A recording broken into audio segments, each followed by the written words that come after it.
Welcome to Light-Minded Arts. Today we welcome special guest Theodore Weaselworth with his Minute on Culture. Thanks for having me here on Light-Minded Arts. I am Theodore Weaselworth, expert in all things pertaining to and including... Hey Brent, what are we talking about today? Oh, right. Okay, so, anyhow, there are some people out there who feel that all culture is sacred culture. Kind of like Aunt Judy's sour cream tub collection. You hear me there? I ain't talking about the kind of culture that makes you wear them three-piece suits that make you look like stuffed sausage on a barbecue grill. No, sir. You won't ever see me wearing one of them Nick Daddies that make your eyes all puffy like you're boiling corn grits. Nope. I'm talking about the kind of culture where you're like a pot of boiled mud crab, each of them sitting there fighting each other, pulling each other around. Till they're all nice and pink and red and everything, ready for some of my special spicy dipping sauce. You hear me there?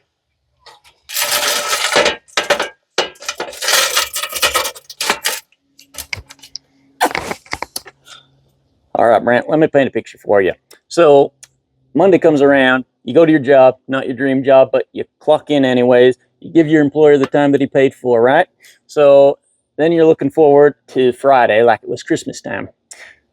Friday comes around, you collect your paycheck, and you head to the nearest Piggly Wiggly for some well-deserved suds to burn off the weekend, knowing good and well that one of these days your ship will come in. Now, if I was to define your condition, I'd say that you have a slave mentality. I'm not talking about the kind of slave mentality where you got shackles around your neck, or the kind where when Aunt May comes around, she demands that you rub her feet till the swelling goes down. No, sir, I'm talking about the shackles of the mind. The kind that keep you stuck in whatever swampy muck you happen to have found yourself stuck in. In the words of the venerable George S. Clayson, have I the soul of a slave or the soul of a free man? If you want to be the master of your own self, got to start with what I call the 4 P's. The first is perseverance. I'm not talking about that cat who just sits there hanging onto the branch for dear life. No, it's going to end up as a bony wind chime one day. No, I'm saying you got to keep at your goals like you was trying to scrape the last of the peanut butter out of a jar with a fork. You hear me there? Now, the next P is planning. Now, some of you are probably wondering, well, hey, Theodore, didn't you just build a shed once by throwing a whole bunch of lumber and throwing a whole bunch of nails together, and man, you had this cool-looking shed? Well, yes, but you can't always aspire to yours truly. But you know what? If you have a plan going forward, you can do a lot of amazing things.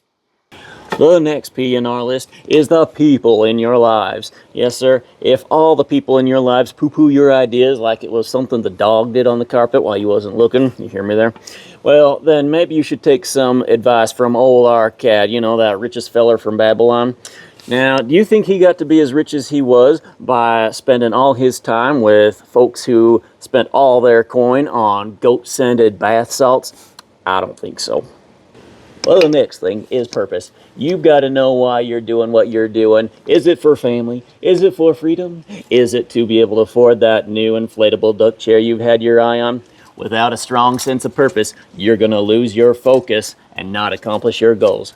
Now let me circle back around to that slave mentality. It is not about making a lot of money. It is about thinking small. Yes, it's about thinking that your past and your circumstances are dictating who you are and all that you are capable of doing. It's about getting rid of that fear and that blame that you've been using as an excuse, kind of like just trying to patch a leaky roof with bubble gum and good intentions. You hear me there?